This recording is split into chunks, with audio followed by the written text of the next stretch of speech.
sometimes I think about that and I'm like, things that never would have happened if I didn't get sober. Like beautiful. And I was bawling by myself at the top of this hill. Like one of the most beautiful feelings and emotions and experiences I've ever had. And it just I wouldn't have been present for it. I wouldn't have been able to keep it together to do something like that. I'm always like, especially lately, I mean, it changes. But the last 6 months or so, just so grateful at how beautiful this thing is, because it surprises you all the time. I mean, I'm 12 and a half years sober. Like, it still surprises me. Stories are powerful. Welcome to the Rise, Recover, Live podcast, brought to you by The Phoenix. This is a space where people impacted by substance use can come to share their story of strength and resilience, get open and honest, and inspire hope and build community through shared experience. We'll be talking to people in our community on their own recovery journey and shine a light on the topic of recovery in all its forms. Maybe you'll hear some of your story in theirs. Let's show the world that together we rise, recover, and live. Hey everybody, it's Liz. Welcome to the episode. We're going to get into this conversation with Andy in just a moment, and I can't wait for you to meet him. He's one of those people who is as deeply insightful, might make you just bring you to tears with the way he's able to tell his story, while he's also hilarious. I think I laughed more in this conversation than I ever have before. So hope you're able to enjoy. Wanted to give you a heads up that we do speak of suicide in this conversation. So if that's an area that feels unsafe and you want to skip this week, that is totally okay, or have a friend take a listen before you do. And if not, let's get into it. Can't wait for you to meet Andy. Hello, everybody, and welcome to yet another episode of Rise, Recover, Live, the podcast. I am your host, Bryce III. And I am Liz McKean.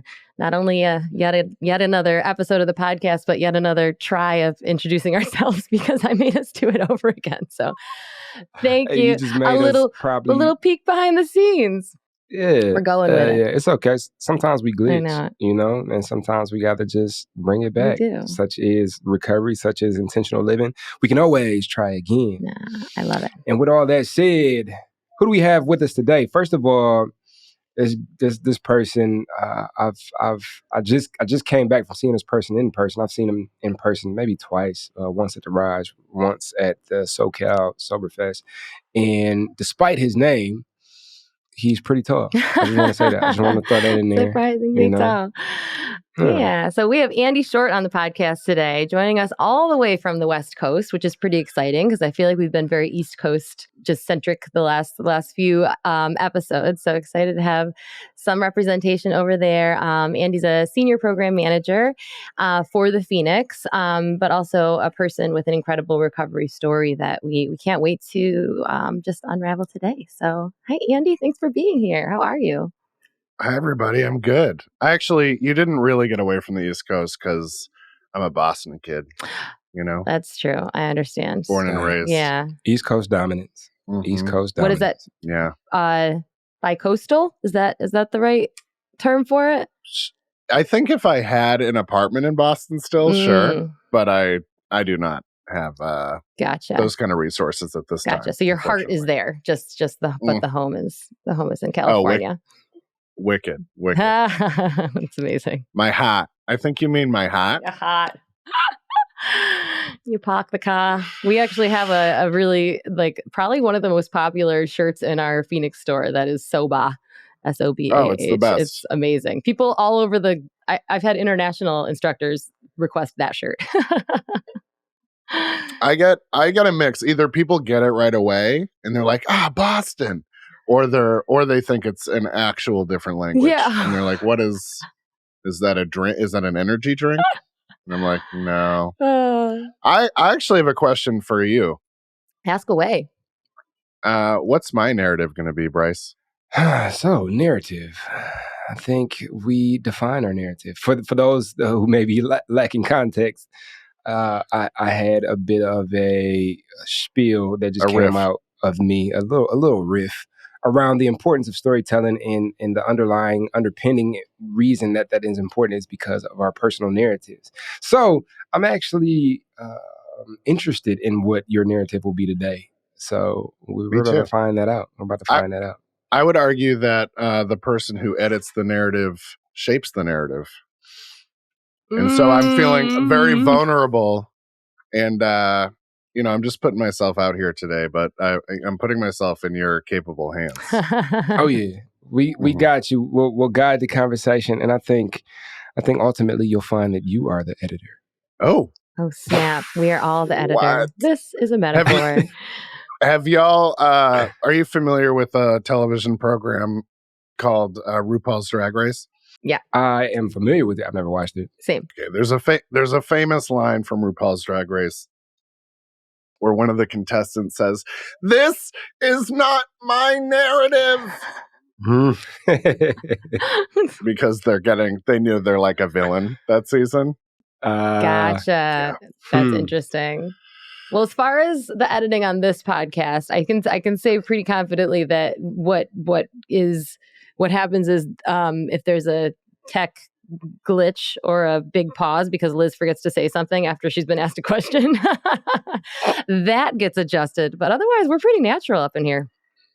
Or like me screaming into the mic so that they have to. Oh no, that's staying. Totally. And look, you got Bryce's gears turning because now I'm about to get super philosophical. So rein me in, please. Here we go. I think as soon as we realize and can become aware of what the narrative is, now we have the ability to guide the narrative. Mm-hmm. But it's when we're the fish in the water that doesn't know that we're in water is when there's danger of identifying with the narrative. Oh, this is me versus, oh, this is my experience. And I can change that if I decide to. Mm. And I'm really the author of my story. I'm really the editor of my show. Right? Can I say something about that? I think it's perspective, right? I mean, it's just distance and perspective. I think about that a lot when I share about my addiction story because, as we work in public health and I get to, I know the stuff, right? I know it's a mental disorder. There's, genetic component, there's social components, there can be trauma components to addiction. But when you're inside it, you're just telling yourself a story, and it's just often a really bad story. And the shift for me was getting some distance, and then I didn't, it was so messy. I mean, first couple of years, I was like a space cadet to the moon. Like I did not know what was what. And it took me a long time to like straighten out my story and be like, oh, like I had a thing. First couple of years of recovery, you mean? Yeah. Oh, I couldn't string two words together. I was very nervous. Yeah. If you can believe it. It's hard to believe knowing who you are now. Well, and I think sorry, go ahead, Bryce. No, I mean, if you think about it too, like Andy, if you shared your story as many times or close to, we all share our story along in our recovery. And I've noticed like there's this phenomenon that I've never shared the same story twice.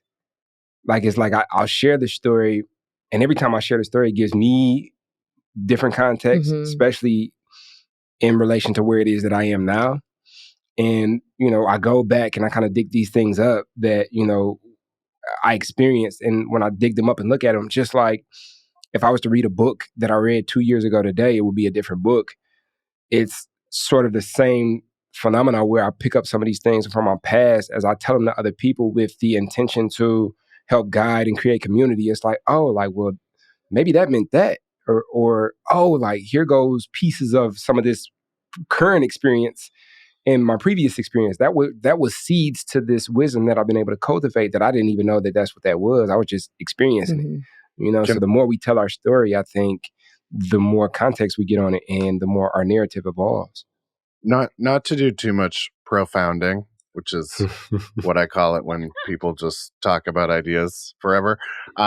But I think to do a metaphor, I think of it it's like a ball of clay for me when I tell my story. It's like I'm rolling it in my hands. It kind of, there's a truth there, it's the same thing. The core of it is the same, but it shifts all the time. And I'm kind of constantly shaping it when I retell what I went through.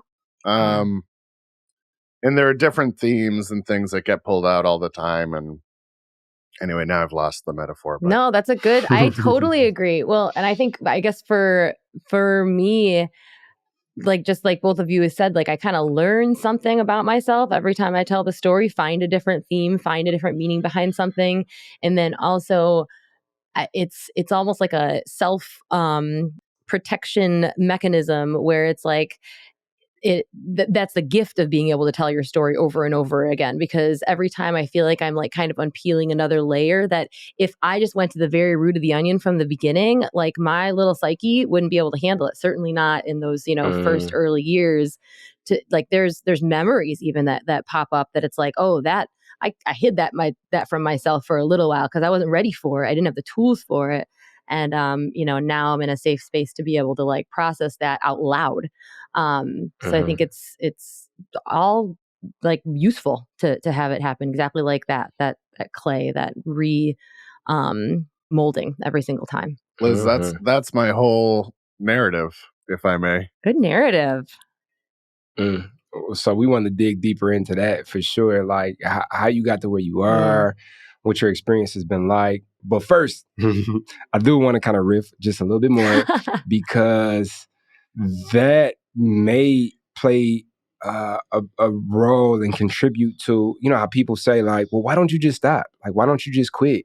Like, all you have to do is this. But it's like the most important thing that is the driver of our experience is our narrative. And how many times have we heard something over and over and over again, but then we have the experience that allows for us to be receptive to this thing that we're hearing, and then it clicks like, oh. And oftentimes when people share their stories, you'll hear like multiple spots where it's like, that really stuck with me. That really stuck with me. That's not where I stopped. I continued down this path, but, those things kind of stuck with me to the point to where like when I finally did hit that tipping point, like these are the things that I reflected upon. And so that narrative piece may be one of the biggest drivers as to our like what we do, how we do what we do and why we do what we do. Well, and why we can't just stop, Right. I went to theater school, Bryce. Okay. So I was all about it. Yeah. From the beginning. So we have a trained narrative crafter in our midst. 3 semesters of theater school, and then I more than was. Yeah, I was just going to say that's 3 more semesters than I've taken. Yeah. So Andy, let's get into it, man. I'm curious as to what comes to mind when I say, tell us a little bit about your story. Very well. Well, first of all, I just want to say, and whenever I talk about my story, I try to talk about this. I think this narrative piece is a lovely theme because I had no clarity for a long time, well into my recovery. So telling the story now, if anyone's listening who's new to recovery or curious about it, or, it's okay if it's not clean. I think one of the things I try to be careful about is when I tell my story in retrospect, it can come out too clean, and it's not really that way. I sometimes second by second, I thought and believed entirely different things about sobriety or my life or what I wanted to do. It was really volatile for a while. So put a pin in that. I grew up in the burbs. I didn't have addiction in my family that I could see. My parents, did their best by me. They weren't perfect, but they loved me. And we were a postal family. We're a multi-generational postal family. So my parents met at the post office, which people think is very cute for some reason. Like their hand, like they reach for the same letter and their eyes met. Like the original You've Got Mail. Like very, yeah. In the non-tech era. Liz with the old movie references today. I don't know where my mind's going today. I think you and my dad have the same frame of reference for film. Anyway, so grew up in this town, and the weird thing about where I grew up was the town got very fancy when I was growing up. And so I always say, like, the first thing I did to change how I felt was I started comparing myself to other people, because there are all these people with lots of money, and I was confused about why I didn't have a bathroom attached to my bedroom and why I wasn't getting gifted a car for my 16th birthday and it kind of developed this sense of entitlement that was very strange. And then I had to find ways to be better than other people because we didn't have as much stuff, So I was smarter, or I was wittier, or whatever. And I grew up like a pretty chubby kid. So I just felt different. And I was deeply in the closet. So didn't even realize it at the time. And so I have all this like swirling around in my head, in my soul, and my head got really loud. That was it. It just got really loud. And I got really good at that comparing thing. It was my first drug. I was like better than or less than anybody around me. I could tell you in 2 seconds, what your deal was and how I was better or worse than you. And that volume needed to be turned down. And so when I started with weed, that was really my drug of choice. And then alcohol, it was like I was off and running. It was off to the races, Yeah. So yeah, that voice, man. Like somebody said, a good friend of mine has said he does a lot of advocacy and he talks to a lot of people in recovery. And he said the commonality behind everybody he talks to is that one of the biggest things that we struggle with was being present, and so that focusing on a unchangeable past or unpredictable future that keeps us from being here. And like, especially now, like comparison has been a big thing in my life where it's like, I have to be like right here where my feet are, like in this moment where everything is fine, but that comparison is like, I gotta level up, but I gotta create these things, and my worth is tied to these things. And, so, and of course now I found different ways to be able to show up for myself with those thoughts. But, I can definitely relate to having the only thing I had was the ability to numb it with things that I found outside of myself. Well, and to what you said, I think before we started, like, why do we become freaks about money? Like, why do I get into this mindset of like, I don't have enough? When in the context, like the kicker for me was we absolutely had enough. It was not like we were hungry, like we were middle class, but to me, because I was in this rut of comparing myself all the time, it didn't seem like enough. I think with that comes a lot of assumptions too. Like that assuming that where everybody else is coming from and what everybody else has, and the whole like I'm better and worse is just that's a narrative. Like the narrative that you're writing for yourself and for everybody else. I thought it was interesting when you started and you said that you grew up in a family where there was no addiction that you could see. Just like, so even to like, I don't know if there was more behind that, or if just like you're just that's just the place that you're at, like where you've grown from that, where you're able to you can say this was my experience of something, but I'm not saying that this is like the truth of what was, because we don't know what's going on for everybody else. Yeah, it's kind of amazing. I mean, I got sober when I was 20. Even by the age of 20, I somehow had all these ideas of what someone who had a substance use disorder, someone who had an addiction looked like, and it's like, I don't know where, I mean, I guess Disney movies, I don't know, like where I got all that, but I had a very specific idea, and you had to be like a 60-year-old veteran who had alcoholism all throughout their family, and you were sad for the rest of your life. And that was what I thought my story had to be if I was going to be like that. And it didn't line up, So anyway, I was a total narc until I was like 16. My brother tried to get me to smoke weed, and we went camping once. We never went camping ever. We went camping one single time, and he's 10 years older than me.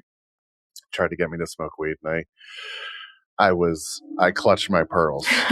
Girl. I was like, I would never do that.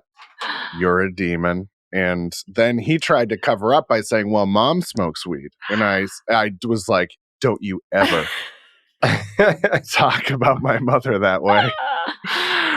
our no, the mother. And then he told audacity. me, oh, the audacity. And so I was like, heavy in the like abstinence, do not ever use drugs, it'll destroy your brain. And then I don't know, my brain got so loud and I just a switch flipped one day. I could not tell you what happened, but I was like, the first time I smoked weed, it was like out of a light bulb in a basement of this kid's house, and it felt very scary. And but I was off and running, and so I started to arrange my friends so that I could go to a party every weekend. And that was the first piece of the addiction story that I thought I didn't fit into, because I was like a binge user. Mhm. I would use for 4 days, and it got worse over time, but I would use like that. And so I wasn't drunk or high all the time, but as things went on, like I'm a depressive. I don't know if anyone can relate to that. I can get real sad. I haven't been that way in a while, but I think of it like my ability to make meaning breaks down Mm. out of life, and to be okay, Mm. to just be okay. Yeah. And so I started to get sad, and I knew that was in my family. My dad was kind of a depressed guy, and so I just kind of dove more into the using and the drinking and all of it. Yeah, it's interesting. I almost feel like when I relate to that, like I've suffered from depression and from anxiety and panic disorder. And there's times that, I mean, I think overall the goal of drinking for me was just to kind of like just to disappear, just to just not have to just not be here, and have my brain just be shut off. But it feels like when I'm in the state of depressed, it's more like, let me maybe like have a little bit of, I need a boost, I need, like, this is going to give me more. And then when I'm anxious and afraid, like, let everything be like calm down a little bit. And it's so interesting that you reach for the same thing, just to be like, let me fix this feeling, like whatever the feeling might be, like this is, and once you find something that you can rely on to, even if for a short time, even if at the detriment of everything else in your life, to fix a thing, it's just like, well, there you go. That's kind of like, and we would have you'd have like a little ritual, and that was like my personality, and it was such a bummer. And then I went off to college, and I started to betray myself.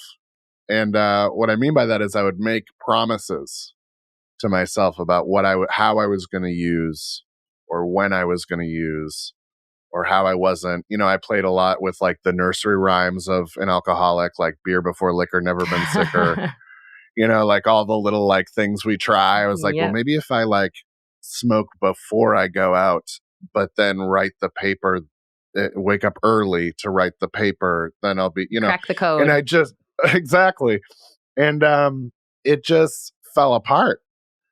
And it was like, I couldn't tell you, to this idea of what's my story. I was like, what is happening? Like, I'm going to this great acting school. I was terrified because, in high school, I was like a big fish in a little pond. I was like the theater kid. And then it was like I was surrounded by theater people, which is a horror. For a comparison kid too, for somebody who compares, holy moly. Oh yeah. And I'm like limping along with this like closet substance addiction, right? So I got real sad, and so I went to therapy, and I got a psychiatrist. And that, because I didn't change the way I was using, did not help. And I believe in those things, and I think especially when you do them in conjunction with some kind of recovery from addiction, they can be great. And they ultimately did. But for me, I didn't change any of the other behavior, And so now I'm like even more deeply confused. Why isn't this working? I'm doing everything right. My mom was like, good job. And, she'd be like, you went to therapy? Great. And I just like con her out of money to buy drugs and alcohol. And then for me, it really ended. Well, I was going to drop out of school. My aunt, who's like, I don't know if y'all have this aunt, like the aunt who like worked on herself. She like went to, she like dug out the trauma. She excavated. I think I she am that aunt. You are. Yeah. You are. Yeah. So my Auntie D came home and she's like, Andy, we're going to figure this out. And that summer we went horseback riding, which was very fun and I was happy for the time that I was on the horse. But then the problem with equine therapy is you have to get off the horse. And so I didn't last. And then we went to hot yoga. And I had never done a physical activity since I was 7 years old. We went with these like little dish towels, and it was like, you're going to need a bigger towel. Like it was 90 minutes of hell.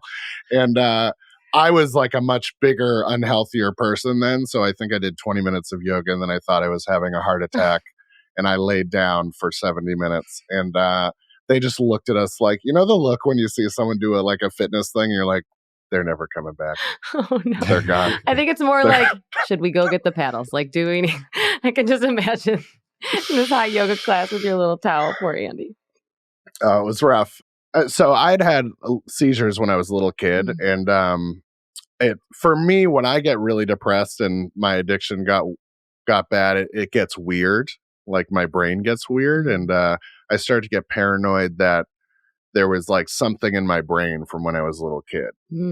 And I was in this, I remember I was in the car that summer. I was in the car with my mom.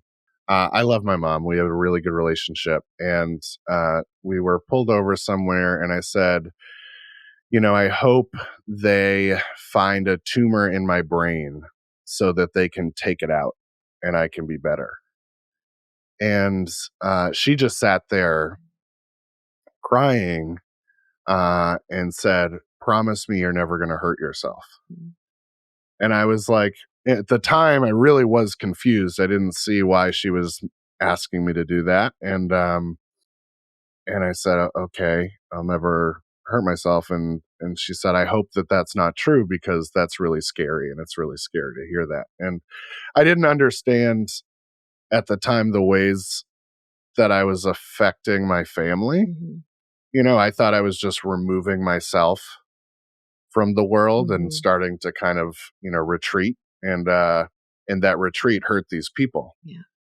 And so I went back to school. I couldn't stop binging. And I became suicidal. And I had this, like, what I call like the mirror moment, when I was like standing in front of a mirror and I was looking at myself, and I couldn't look myself in the eye because I felt so much shame about what my life had become. And it's funny, we talked about perspective earlier. Like if I had any perspective, maybe I would have been okay, in that moment, because my situation was fine. I was living in a dorm. I was going to college. I had relationships, but my perception of that was so dark. It was that my brain was broken. I'm broken. I can't, this is the story that I'm repeating. It's just on hyperdrive because I have this like obsessive, depressive, anxious brain that you talked about. And so I'm looking myself in the mirror, and I was just filled with these overwhelming feelings of shame and disgust. And I thought there was no other way. And then I had to remember that promise that I made to my mom. And I went to the wellness center at the school. I was very lucky to have those resources, because I don't know if I would have been okay otherwise. It was very easy for me to get help. And I told them what was going on in my brain. And they said, well, you have to go to the hospital.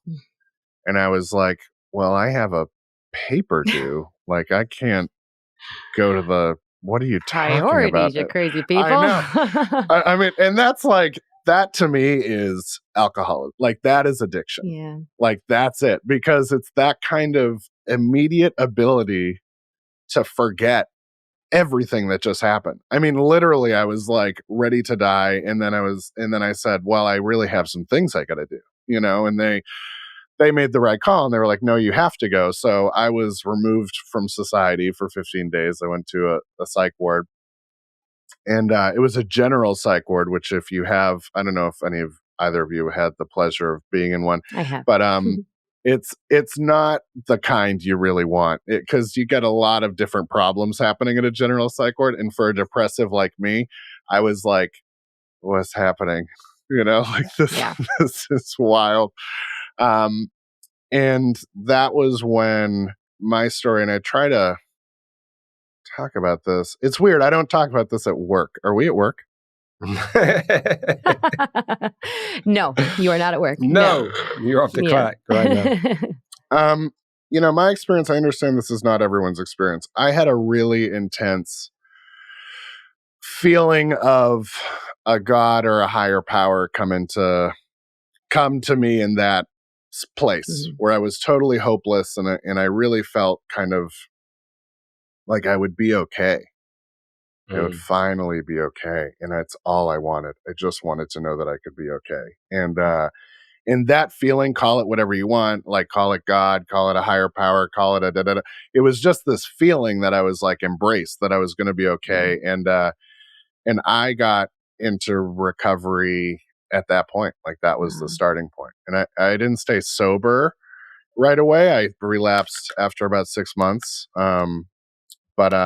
But that was my real start. And that's when I started to straighten out what the hell had just happened in the last 5 years, because I really had no clue. Yeah. Well, and you're also in this period of your life that, I mean, for people who are, stone cold sober is challenging, like college and just teens and early 20s, like that is not for the weak, like that is intense. That's an intense part of your life. You're in an unfamiliar place for the first time. And, hormones are a thing that are happening, there's a lot going on. So I think that, plus having this all come to a head, I think that I'm excited to hear all the questions that Bryce is going to have, because I know he's just brimming with them. But I think the one thing that just touched my heart, and I think is really timely for just what's happening, in the world and in the news, is the fact that your mom had that conversation with you, like with all the, however many years ago that was, and parents just doing the best that they can. The fact that, and in that moment too, which I agree, like when you said that you wished there was a tumor that they could take out, oh man, I was so desperate for something wrong to be physically wrong with me that could just get fixed, and to have it be anything but, the substances, like a mental health, something that was going to be hard, like I just want to, if they could just fix it, like that'd be great. So that makes perfect sense to me. I can also understand for her that sounded like, you didn't care about your physical safety, which wasn't what you were saying. But the fact that she had that worry and then said out loud, make this promise to me, like that changed the course of your life. Like that's so, I know we have a lot of people that listen to this podcast that, are in all different stages of recovery or considering recovery. And there's also a lot of people who love someone who is struggling with this and are looking for answers, which unfortunately there just isn't anything clear cut.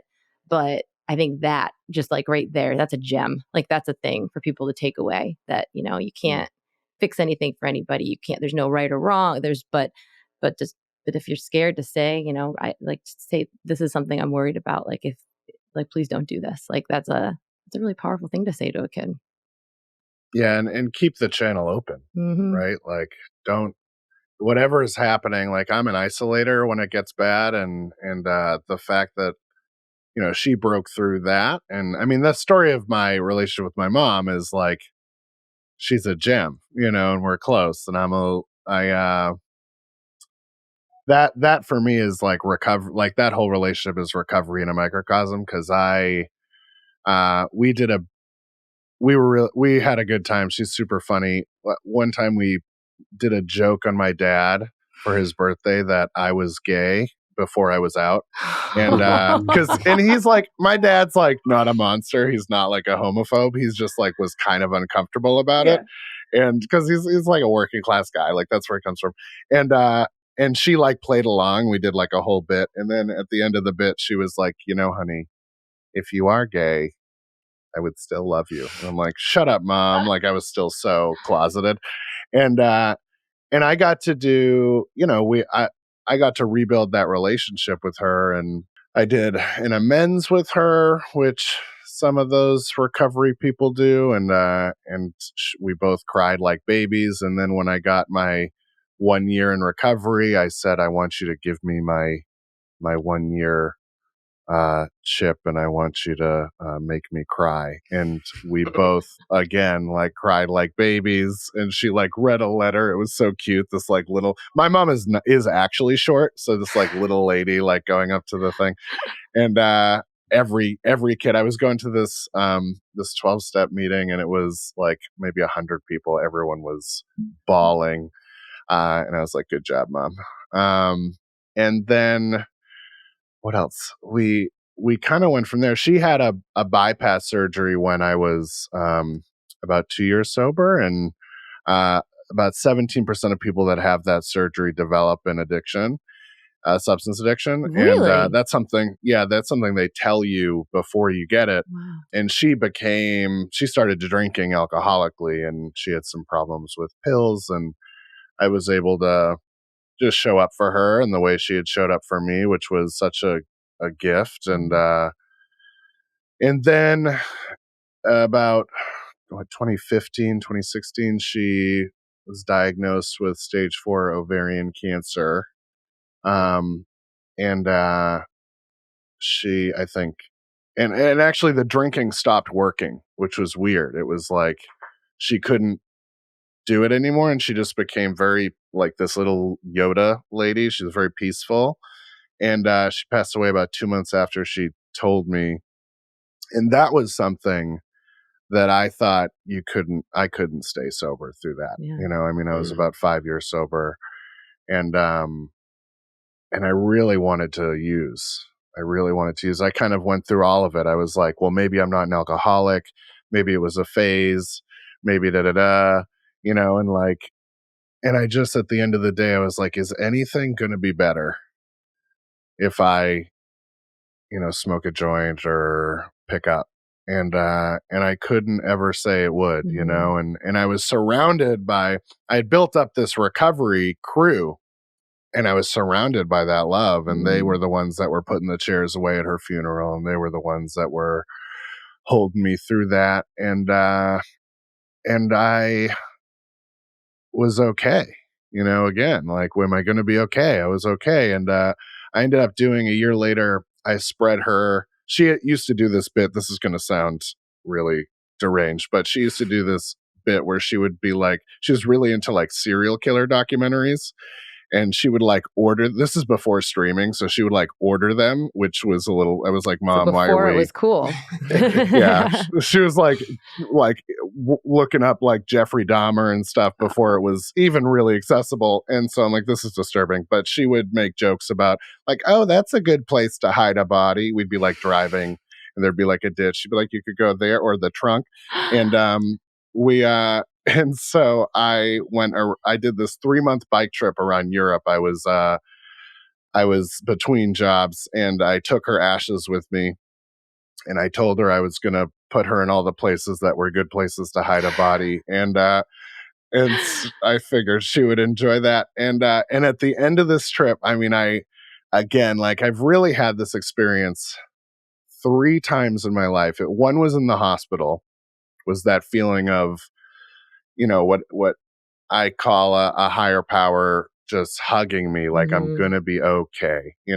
I had it again at about 3 years sober, when I, going back to this idea of like uncovering stuff, like I really faced some trauma that I'd had as a kid through this therapeutic process. So I had it then. And then the third time, I was in Spain. It was this town, I forget what it's called in Spanish, but it translates basically to the end of the world. It's when, before they knew about the Americas, they thought this was the end of the world. It's like the westmost point in continental Europe. And I like biked up this hill, and the sun was setting, and I spread the rest of her ashes, and I was just covered with this feeling of, I'm going to be okay, and we're going to be okay. And my mom was there, that feeling of a person, and I'm not like a ghost, like woo woo, whatever, but like, it was just this presence. And sometimes I think about that, and I'm like, things that never would have happened if I didn't get sober, like beautiful. And I was bawling by myself at the top of this hill. Like one of the most beautiful feelings and emotions and experiences I've ever had. And it just I wouldn't have been present for it. I wouldn't have been able to keep it together to do something like that. And so I'm always like, especially lately, I mean, it changes, but the last like 6 months or so, just so grateful at how beautiful this thing is, because it surprises you all the time. I mean, I'm 12 and a half years sober. Like, it still surprises me. So I don't know. That's the whole mom journey. I love the mom journey. What do you got? Thanks for sharing that mom journey. That's incredible. So I think I've shed tears one time on this podcast, and this will make number 2. I really appreciate you sharing your story, and I think the reason I haven't been popping on with like crazy questions is just because like I saw it all, and I can relate so much to a lot of your experience, including those moments of feeling like something's bigger in the midst of the experience. And I think like one realization I had maybe not that long ago was when looking at some of the shame that we could tend to feel with some of the escapism that comes with addiction. There can be like this, oh, you're terrible because you did these things. But I don't know who I heard it from or where I heard it from, but it was like, of course you would. Like, why wouldn't you want to be okay? Like, and if this was how you learned to be okay, like, why wouldn't you pursue that? If that was what was in front of you to be okay. So that feeling of like everything is going to be okay, like, of course, you would just modulate in your nervous system in such a way that will allow you to feel okay, And I too have had multiple experiences in recovery.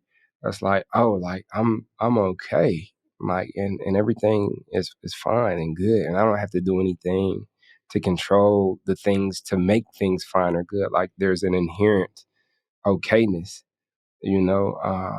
and yeah, in those moments, it kind of substantiates like, oh, I made the right decision. I made the right decision. And really and truly, like, I don't have nothing crazy to add. It's just, it's just a beautiful journey. Your mom sounds like a beautiful woman, and like I'm a fucking mama's boy. So like I'm kind of overwhelmed with emotion just because I know like how pivotal me and my mom's relationship has been in my recovery, and things that she's said to me that stuck with me and let me know like, oh, like there's something deeper in me than the way that I'm showing up for life right now, and just sort of her belief in me before I could believe in myself is probably, fuel to what led me to like seek something that I didn't know what I was seeking. I just knew it had to be something better than what it was that I was showing up as. Something that you brought up for me is that really when I was using at the end, it was a deadening. It was a muting of any feeling. Depression for me was not sadness so much as it was an intellectual exercise in shame and not being able to feel. I mean, I felt like totally numb. And that, I think it's why when I tell that story about my mom, is why to me it is the most beautiful example of recovery that I've experienced, because I was so alive, and I was so open to all the feelings that were coming my way, whether it was sadness or grief or joy or just being present for all of it, and so that's what this kind of life gives me. Mm-hmm. And I've really come to in the last year that I really struggle with the idea of acceptance. And you do not accept acceptance, is what you're saying. I do not accept acceptance. I struggle with that idea. It's an idea that pops up a lot in recovery. We talked about it, right? This idea of, I think, being present and acceptance, they're really linked. And I struggle with it because I'm ambitious. I have goals. I have relationships that maybe don't go the way I want them to, like da da da.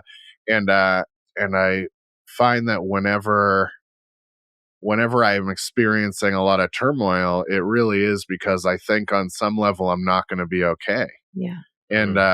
And it's not true, like that story is not true. And I go back to it. I go back to it all the time, like at times with my boyfriends, at times with my job, at my career, at times with, whatever, my social life, the way I show up in this new wild Western city that I moved to 2 years ago. And I am, like I'm going to be fine. And that's, I don't know. I've been feeling that a lot lately with when people talk about sobriety and the things they're struggling with, and even the struggle to stay sober, if that's the right journey for you, Mm-hmm.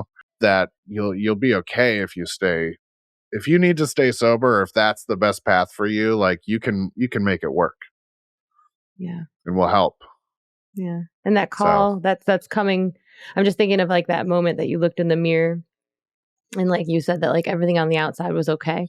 Like for someone standing back, like objectively, like you're in the dorm, you're physically safe, you're like, provided for, like all these things, you're in school, like you're young, all these things. And then, but on the inside, there's this just knowing that you're not okay. And then for me, like that kind of those God moments are that same powerful force from the inside. Like the call is coming from inside the house. You know what I mean? It's nothing external that gives you that reassurance. It's something that's just, like you are okay, actually, no matter what's going on around you. It's like that internal, like in yoga, we've got our drishti, our non-moving point that we focus on. So when you're literally standing on one foot, you don't fall down. And, that shifts for me to the inside in recovery. And, even when it does feel all whirly swirly on the outside, even when external cues are saying that it's not okay, and whatever emotions that are right on the surface are saying that, like that non-moving point on the inside, that's that reassurance. We're okay. Yeah. And I think it goes to this idea that it's all perspective in a Mhm. way, and the tricky piece to that is, for me to ultimately change the perspective that story, that hole that I was in, I needed to take a lot of action. Yeah. Right. So it wasn't just like, I'm not, I don't know, I'm not a doctor or a pop psych person, but like, for me, just being like, I'm okay, like Stuart Smalley, like looking in the mirror, like, gosh darn it, like people love you, that like didn't work for me. Like I needed to do a lot of stuff, and a lot needed to change in my life for me to like even start to like chip away at that. Like it felt like a monumental task to change the story I was telling myself, and actions came first, and then the motivation to do that, and then the change, so that was just what happened for me. Do you want to hear the gay story? I mean, you put it like that. How could we say no? I'm all up to hear the gay story. This is the other pillar. I have two threads, and it's really like mom in recovery, and then it's like gay. And so I, very susceptible to Disney movies, like I said, very susceptible to narrative. How many times can I say the word narrative? We should count. And so I was just like, I don't know, like one of these kids. I was so deep in the closet for so long. I only engaged in what I will, on this family program, call gay stuff when I was using. So I felt like when I got sober, one of the downsides to that was I kind of locked away this part of myself. And I thought I was bi. I didn't know, and I was dating women, and then my mom met this woman I was dating. I will call her Sarah, and I love Sarah. We were in love, and we broke up in the middle of our relationship so I could see if I was gay. And then I was like, I'm lonely, come back. And we got back together, and I was like, I'm just bi. Everything's fine. Look over there. And and my mom met this woman, and my last day with my mom was us turning her engagement ring into the engagement ring I was going to use to ask this person to marry me. And sorry. And so, as you might imagine, when my mom passed away before I made that proposal, I felt some pressure My gosh, to go through with it. And so I had this incredibly elaborate proposal. It was the gayest proposal that a man could ask a woman to marry him with. We were in New York City. We started with a band that played our song. We had like a song, like couples have a song. And it started an Easter egg hunt across New York City. There were little pink plastic eggs with pink sprinkles inside and little clues. And then each person on the way was an increasingly like close relationship to her, and they were all wearing bunny ears. And then we did a car chase through Central Park with the Easter bunny because this was her favorite holiday. And then there was like a horse-drawn carriage with a unicorn horn. Sheesh. This was all dead mom money. I was a teacher, and I was like, and obviously she had to say yes because it was like everybody she knew. And, we were, it was a good relationship for what it was. There's just, small foundational lie beneath it all. And, then it felt like a meteor was coming towards the planet. And this is all sober. I'm like 5 years sober at this point. Felt like a meteor was coming towards the planet. And we both, like, after like I think 6 months, we were like, this is not it, huh? And broke up, very amicable. And I exploded from the closet. Like I just came right out. People thought I was joking because they were like, you were just engaged to a lady. And I was like, yeah, but that's why I'm not engaged to her anymore. And I was like, and my dad, who we'd like played this joke on years before, I was like, how do you feel? He's like, I feel a little weird about it, but I'll get over it. I was like, great. That's all I can ask for, And so I've had this like really wonderful experience of like excavating, like finding who I am at like 7 years sober, and people are always surprised because I'm like so gay now, and I like have a bunch of high heels behind me because I date a drag queen, and like it's become so close to my heart, and like I'm really involved in especially the gay sober community in LA, and that is like another piece. Like I think I don't know, for me, like when I was one of the other downsides to using was I couldn't figure out who I was. I couldn't tell, like up was down, left was right. Like I had no clarity, and it's been like a beautiful bit of clarity, to unearth that part of myself and to really feel comfortable to be who I am. And that's another gift of recovery. Like I don't think I would have that in the same way. Everything I did was shot through with shame before. And so I thought that being gay was a shameful thing. And we're taught that, like, that's just in all the stories. You don't see, whether it's like, it's still wild to me that there's not like a gay Marvel superhero who's like, and whenever I say that, now, like, are we sure? I think there is. Who? Are you talking about one of the ensemble cast of the Eternals? Because I want a headliner. Yeah, that was him. Yeah. This is Paperboy from Atlanta. Yeah. I don't mean to call either of you out, but this is the common straight reaction to this criticism. It's like, wait, there was one bit character in a scene. They were in a scene for 3 minutes in this, and I'm like, total representation. Wait, isn't Captain Marvel? Or am I tripping? No, I believe but I think it was like a retcon situation. Like some producer was like, yeah, she's yeah. Maybe there was some tension. Anyway, it's not enough. Well, I think, and I think it's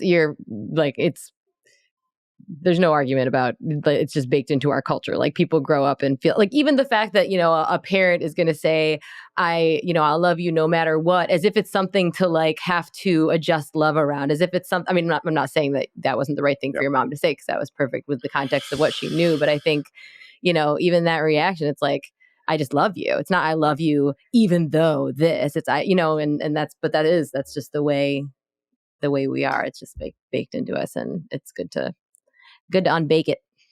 Yeah, it's interesting, like all the ways they're like little stories. Like my dad had this jacket, and there's a bad word that I won't use, but my mom called it his gay jacket for lack of the term that she would use, and it was a funny joke, and I thought it was hilarious, but I also knew that, okay, well, I'm not gonna wear something that's flamboyant That's a or message. be Yeah. Exactly. And so I don't know why, like some people are just who they are and they're like fierce and fearless about it. And my journey was not that. I was super susceptible to all the little messages, the messages by omission, right? That we talked about, like without, representation, and, even getting sober, like there's this attitude, which I initially found super helpful, of like, it doesn't matter what your background is, but because we all have this, disorder. Mm-hmm. And I think the danger of that is you can erase yourself, and not acknowledge what you're bringing to the table. Because we all have so much that's the same, but so much that's really special. And a lot of my, the last 12 years has been kind of polishing those parts off and holding them up, Yeah. I love that. Metaphor. Polishing ourselves off. We're all so shiny. Yeah. Yeah. This is, I don't know, man. Like as a host of this podcast, like I could probably just go pop some popcorn and sit back and listen to more stories from you. Just do our job, Andy. I'm just monologuing. It's been a lot. It's been a lot in your story that's given me perspective on, my story. And I think that's the importance of outlets like this, the ability to share our stories with each other, because we create community, but we also give ourselves different perspective from, some of the stuff that we've experienced. There's the saying that a problem shared is a problem cut in half. And that's not necessarily applicable to this, but just sharing in general. Like and I guess, to wrap it all up with a pretty bow, the narrative.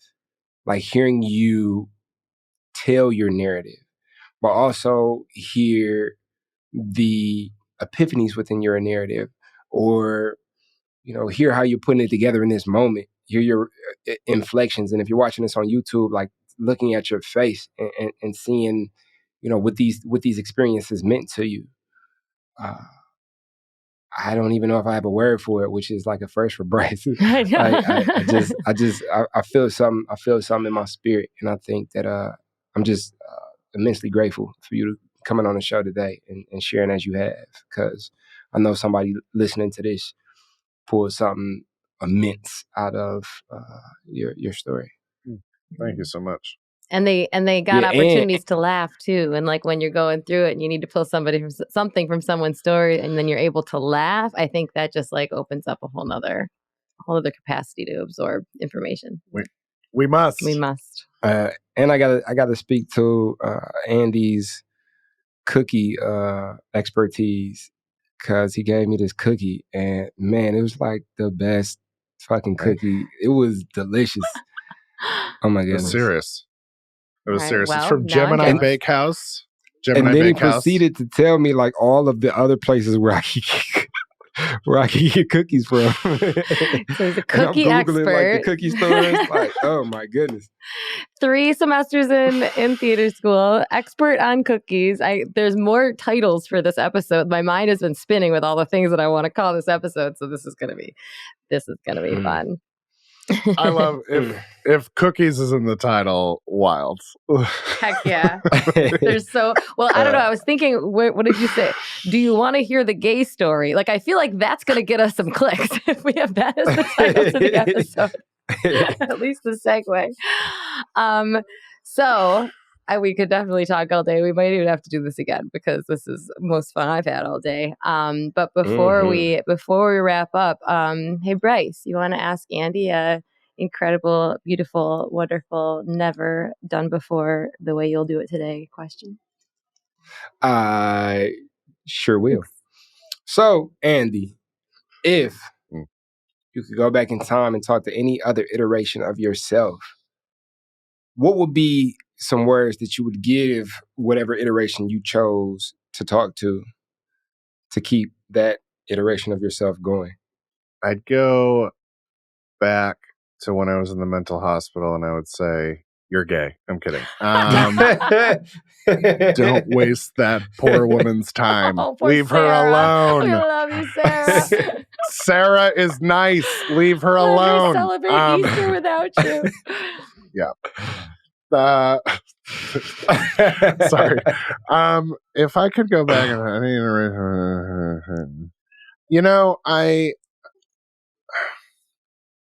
I don't. It's really hard. I think there are moments like maybe right after when my mom passed away was probably one of the darkest. Around 3 years sober.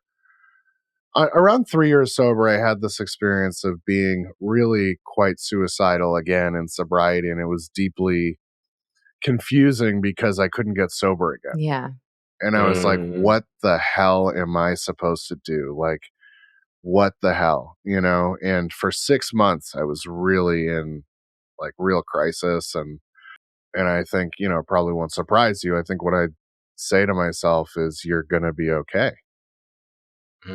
Because I had this deep sense that something was very, very wrong with me.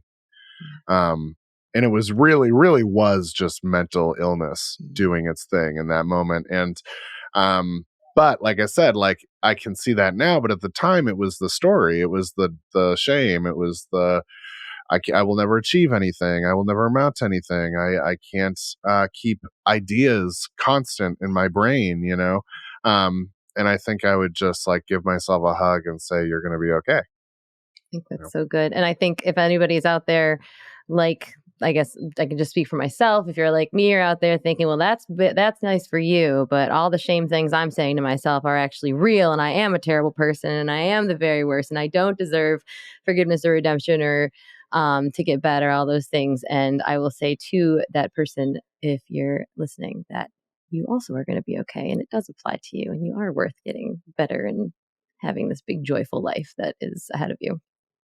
Well, and I know we gotta end, but I just to like put a button on it. I found the beauty in the recovery community and in what we do is that people will hold us through. Yeah, you're not People alone. will hold us through. We are not alone, and the reason I have to do that because I was held through the worst of it. Yep. And now I get to do that for people, and it helps me stay sober now. Like I tell people, I keep it 100. I'm like, listen, like helping you helps me. It's not some weird pyramid Ponzi scheme. It's not a cult. It's not, like what we do, what people in recovery do to help each other. Like we need to do it, and we get to do it, and we want to do it. And that was my experience. I struggle with the question, Bryce, because I had someone, at that time, someone showed up for me. I had sat in their backyard for hours every single week, just in this dark pit, and they just held me through it, and they told me what I would have said to myself, and it worked. So I think that's kind of why it's not like I have this perfect, neat little story where I couldn't have used support or encouragement at any given time. But I did find for the most part, even if it wasn't on my timeline, I got the support. And I'm really lucky in that way. And so, like, I'm kind of anti-luck. I don't know why. It just, I think things play the way that they kind of are supposed to. But I've learned to use the word privilege, and it's an absolute privilege. Like, to be able to be here and create this space for you to come and share your story with us, to be able to show up for other people who may need somebody to show up for them. And I think, like, one of the biggest pieces of wisdom that I say that is cultivated through enduring challenging circumstances and not having to pick up or use is just who we are. Like, because of my experience, now I can show up for somebody who may be experiencing something similar in a way that somebody who hasn't experienced that can't, and it works in such a way that it not only benefits that person, but it benefits me too, because it gives me more context on my experience to be able to show up for somebody who's having a similar experience. I think such is the ever perpetual process of recovery, one without a period on the end, but just a continuous comma as we continue to show up for each other and build community. Agreed. We're also privileged to be part of it. And I agree. Thank you, Andy. Thanks for being here. This was so great, so fun. I know everyone's going to enjoy hearing your voice, and just really feel lucky and grateful and privileged, all those things. And hi, Potato. We got Potato the dog on the camera. Potato on the mic. Potato on the mic. Well, I think Potato is the perfect way to take us out. So thank you again for being here. Thanks everyone listening for joining us. We are so grateful to be able to have these conversations with you, and you're part of it. It would be pretty boring if we were just talking to these mics and nobody was listening. So you showing up is a big deal. So keep showing up. Well, thank you both for having me. I really love that this is something we're doing. I think it needs to happen. And it's a pleasure working with you both. Thanks, Andy. Agreed. Ditto. Yeah. All right. Well, hit that subscribe button if you haven't already. If you'd be so kind to give us a rating and review. I know one of these times it's going to be the right time. Don't stress about it if you haven't, but if you get the chance, it helps people to find us. This is a really great conversation. Send it to somebody that you think would enjoy it. And Bryce, how can they connect with us? Well, if they would like to, they could connect with us on the Phoenix app and the podcast group. Come talk to us, pop in, say what's up. Let us know what your favorite part of this episode was.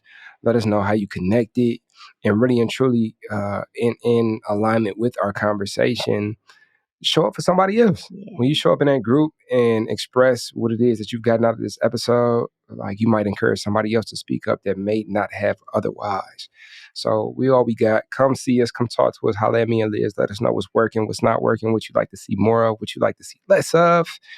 And talk to you soon. See you next time. So now you're excited. Bryce, Liz, how do I get involved with the Phoenix? Well, my friend, it is super simple. We actually have an app. Head over to the Google Play Store or the Apple App Store, or look in the show notes of this podcast, wherever you're listening to or watching this podcast, and go download the Phoenix app. The Phoenix app makes it so easy to find classes that are near you, or to access our virtual class schedule where you can hop on from the comfort of your home. You can also join our groups and have a conversation with someone from the Phoenix community from anywhere in the world. Please make sure that you join the podcast group where you can connect with Bryce and I and other listeners.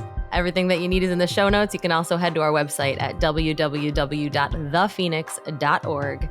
And maybe while you're there, you click the volunteer tab and get even more involved.